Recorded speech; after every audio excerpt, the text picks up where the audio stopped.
generan empleo, que también se ven muy perjudicadas con toda esta situación y la mayoría de las empresas cerradas. Voy a conectar rápidamente entonces con José Luis Espertes, economista, para que nos dé un panorama también sobre las pymes, de lo que veníamos hablando y las medidas que se están tomando, si son suficientes, si son necesarias más y por qué.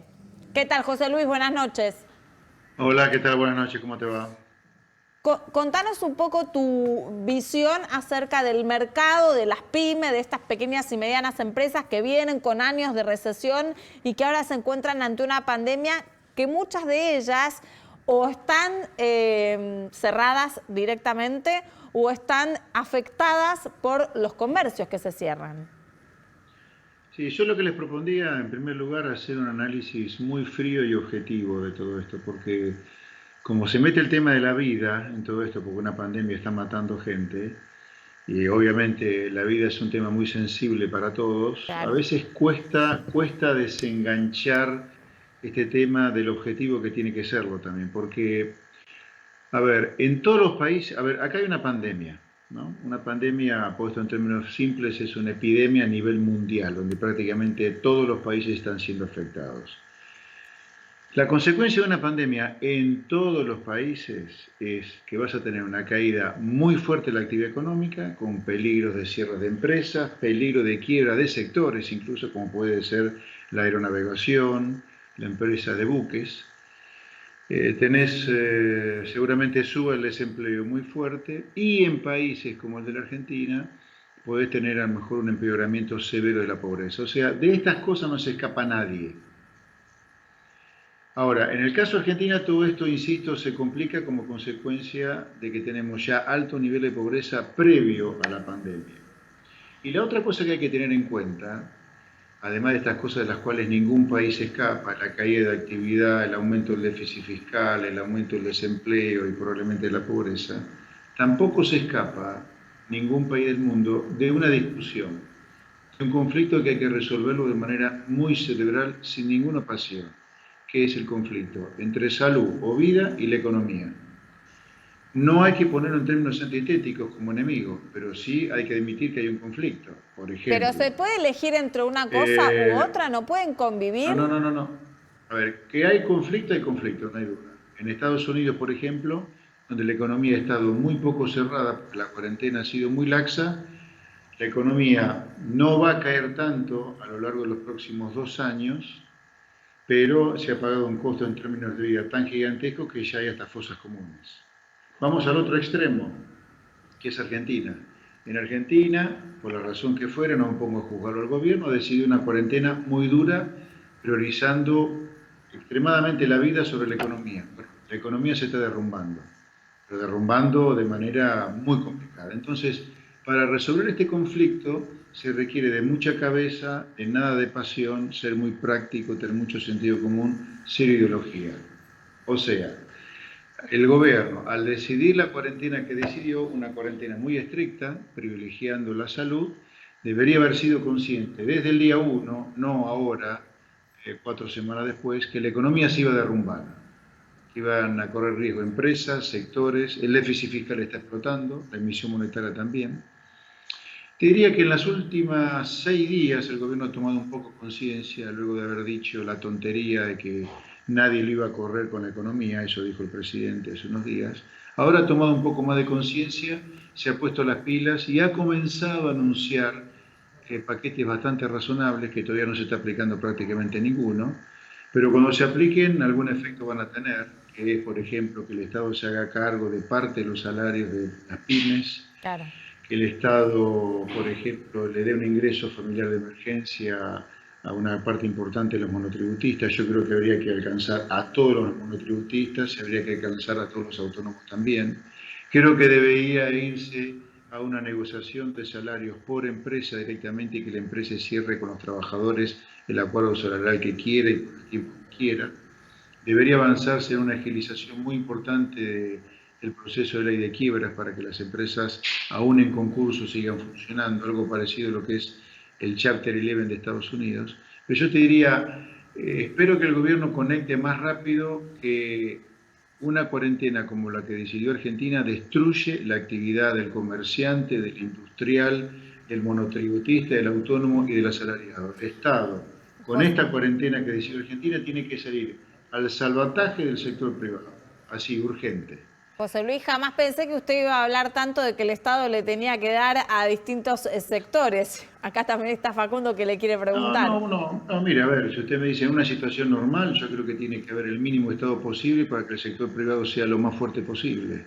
Ahora, cuando estamos asistiendo a un siniestro como es una pandemia y a una cuarentena como la que decidió el gobierno argentino durísima, obviamente que como tengo dos de frente, el Estado, esta cuarentena provoca un derrumbe en la actividad económica y sin sector privado, acá no hay empleo privado, pero tampoco hay Estado porque el Estado se mantiene con impuestos, los impuestos los mantiene el sector privado, los Claro. paga el sector privado, no los paga un marciano. Entonces, si bien mi filosofía es sin duda pro Estado pequeño y toda la fuerza del sector privado, en estas circunstancias se necesita la presencia del Estado como nunca. Es más, te diría, está quedando demostrado que el famoso Estado presente ha sido una gran mentira, porque este Estado no ha podido comprar los test que había que comprar, no tenemos las camas suficientes, los respiradores suficientes. Por eso, en parte, una cuarentena tan dura, ¿no? Esta Claro. cuarentena tan dura esconde la falta de un Estado que haya sido bien previsor.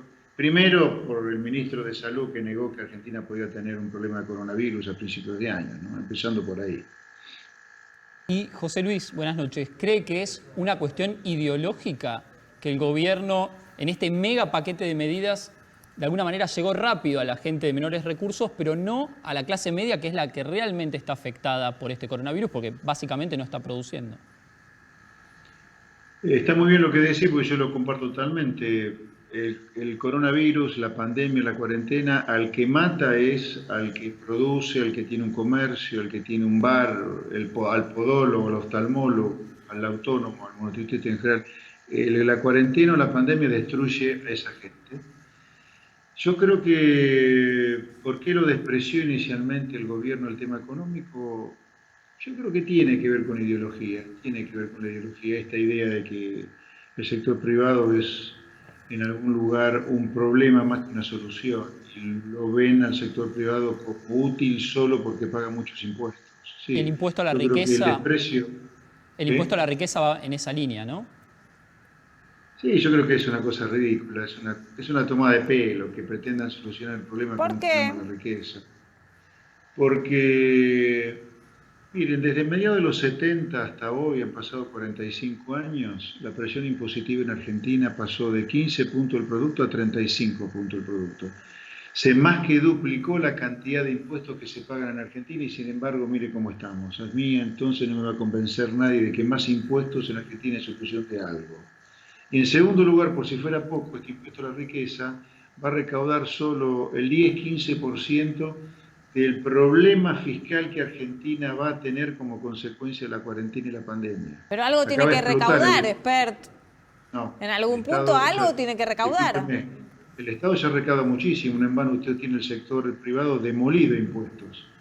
No, no, no, no, no, no, no. Acá no hay que recaudar más de lo que el Estado recauda. El Estado ya recauda una tonelada. Se le va a caer la recaudación porque la cuarentena es muy dura y está toda la gente encerrada en su casa cumpliendo la Claro. cuarentena. El Estado lo que tiene que hacer ahora es salvar al sector privado de la quiebra a la cual la lleva la pandemia y la cuarentena, y en todo caso la parte del Estado que está cerrada, el único que está abierto es salud y seguridad, esa parte del Estado debería bajar el gasto claramente, no más impuestos, de ninguna manera. Y la, Además, le vuelvo a repetir, no me lo dejó terminar, pero este impuesto, si recauda lo que dice el kirchnerismo, que es una versión muy optimista de lo que va a recaudar, es solamente el 10% del problema fiscal que Argentina va a tener, producto de la caída en la actividad económica y producto del aumento del gasto que va a significar salvar al sector privado o tratar de salvarlo. Ahora, no nos engañemos, Argentina va a ir a una recesión severísima, va a ir a un aumento del desempleo muy importante y a problemas de pobreza también importantes. Esto es una mezcla de que en todos los países está ocurriendo y además una cuarentena que trae esta consecuencia, ¿no? y con respecto a las variables que en los últimos días vimos, por ejemplo, el salto del dólar, inflación que se conoció hoy, 3,3%, que otra vez se acelera. ¿se está gestando además otro problema, un problema futuro cuando salgamos de la cuarentena en materia económica? Sí, Argentina va a un panorama complicado, lamentablemente. ¿Y eso cómo puede terminar? No, no sé. Yo hoy estoy en una etapa donde, como estoy muy preocupado por el futuro, prefiero hacer aportes para que la gente la pase lo menos peor posible dentro de lo mal que lamentablemente la vamos a pasar, como consecuencia de que, te repito, ningún país del mundo se está escapando de la recesión, de la suba Claro. del desempleo que provoca la pandemia. No hay ninguno. Y nosotros seamos conscientes también que una cuarentena tan dura como la que el gobierno o el país decidió, sumado a la subestimación inicial al menos de las consecuencias económicas de esa cuarentena, han agravado el cuadro macroeconómico de manera muy severa. José Luis, la emisión de moneda que se está dando en el último tiempo, Sí. ¿trae un problema más a la Argentina y la empuja a una hiperinflación o en realidad es necesaria? ¿Necesaria que la emisión? Claro. ¿Cuál de las dos Inflación. versiones ve usted como la más con la, No, bueno, con la que se inclina? acá yo creo que voy a volver te voy a contestar ahora la pregunta, pero déjame introducir lo siguiente. Yo creo que en una situación tan extrema como es una pandemia, recordemos que el mundo no tenía una pandemia hace 100 años, o sea, Claro. prácticamente ninguno de los que estamos hoy vivos en el mundo ha sufrido lo que es una pandemia. Por lo tanto, el mundo no está preparado para una pandemia. A todos, quien más, quien menos, los agarró por sorpresa todo esto. Esto te lo digo porque creo que hay que razonar con muy poca ideología y con mucho sentido común y realismo. Claro. Esto te lo digo porque es muy difícil que nosotros nos escapemos de una explosión, de un aumento fenomenal del déficit fiscal, producto de la caída en la recaudación y la suba de gastos para salvar al sector privado. Esto es inevitable, que el déficit fiscal explote.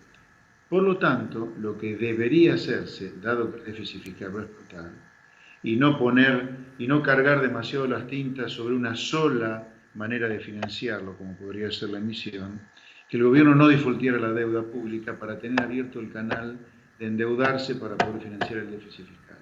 Porque corremos el riesgo que, si el único mecanismo de financiamiento del déficit sea la emisión monetaria está provocando ahora en el mercado de cambios el dólar libre blanco ha volado a más de 100 pesos, y en el futuro esto puede traer un salto en la tasa de inflación importante. Si eso termina en hiperinflación, se tienen que dar un montón de cosas que hoy no tengo la menor idea si se pueden dar. Claro, la verdad que todo es tan incierto que es muy difícil. Sí, nada más no me parece, a ver, en mi caso, me hago responsable yo prefiero hoy aportar a la solución de los graves problemas que significa la pandemia, humildemente, de mi lugar, antes que andar pronosticando lo que va a pasar, porque la verdad, si tuviera que pronosticar lo que va a pasar, tendría que frotar la lámpara, y no sé frotar la lámpara, la verdad.